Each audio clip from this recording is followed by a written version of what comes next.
En ce mois d'octobre, l'Église se penche avec un regard spécial sur les jeunes. Du 3 au 28 octobre, des évêques et des jeunes de différents pays seront avec le pape François au Vatican pour le synode des évêques.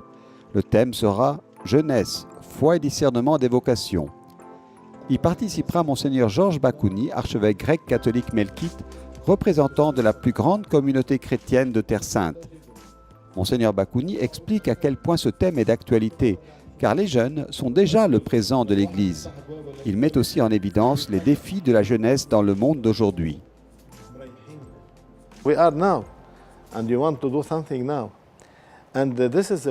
Nous sommes l'aujourd'hui, nous voulons faire quelque chose maintenant, c'est ce que les jeunes souhaitent. C'est un grand défi avec tous les changements qui se produisent dans le monde d'aujourd'hui. Pas seulement la mondialisation, mais aussi la quantité d'informations absorbées chaque jour par tous, ainsi que les théories, les philosophies, les religions, tout en même temps. Et parfois les jeunes sont perdus. Parfois, en raison d'un problème au sein de l'Église, ils ne se retrouvent pas dans l'Église avec ses traditions, ses bonnes traditions, ses traditions sacrées. Mais en même temps, la jeunesse ne se retrouve pas elle-même. Nous devons donc nous mesurer avec les jeunes et leur donner une énorme importance, non seulement en faisant le synode, mais en leur donnant un rôle et en leur confiant la mission.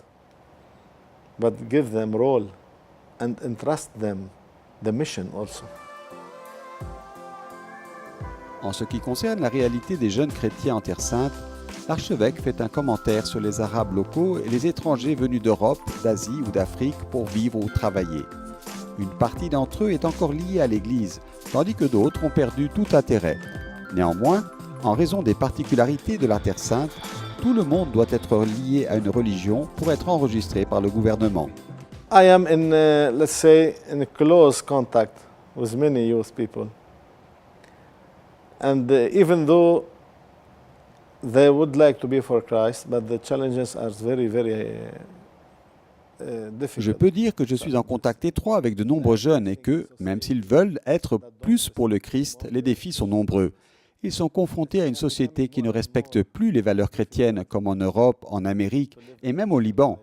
Il est de plus en plus difficile de vivre et de conserver la vie chrétienne si vous n'êtes pas convaincu de suivre Jésus, d'aimer Jésus et de porter votre croix. Mais le plus important est que l'Église doit aller vers les jeunes là où ils sont, à l'école, dans les universités, dans les clubs, dans les endroits où ils font du sport.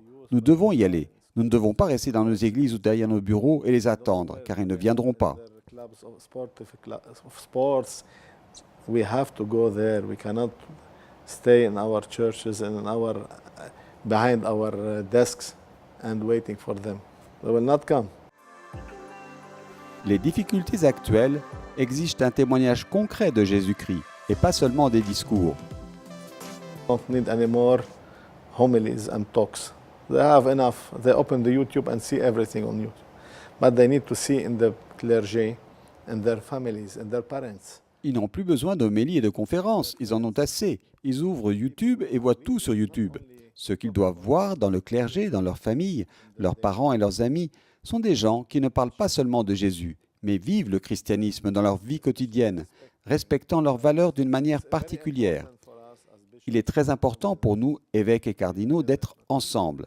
Mais nous avons besoin de la voix des jeunes pour les écouter attentivement, comprendre les signes des temps, savoir et avoir le courage de changer. Ceci est mon attente personnelle. Je veux voir des pasteurs et non des administrateurs. This is my personal expectation. I want to see pastors, not administrators. Le synode des évêques a été créé par le pape Paul VI en 1965. Depuis lors, différents thèmes d'une grande importance ont été abordés qui ont abouti à des documents du pape. Le dernier a été publié en 2016, c'est l'exhortation apostolique post-synodale Amoris Laetitia sur l'amour dans la famille. Le synode de cette année a pour objectif de consolider les fondements de la société d'aujourd'hui. Sa proposition est d'accompagner les jeunes dans leur voyage existentiel vers la maturité. Le but est que, à travers un processus de discernement, ils puissent découvrir leur projet de vie et le réaliser avec joie, en s'ouvrant à la rencontre avec Dieu et avec les hommes.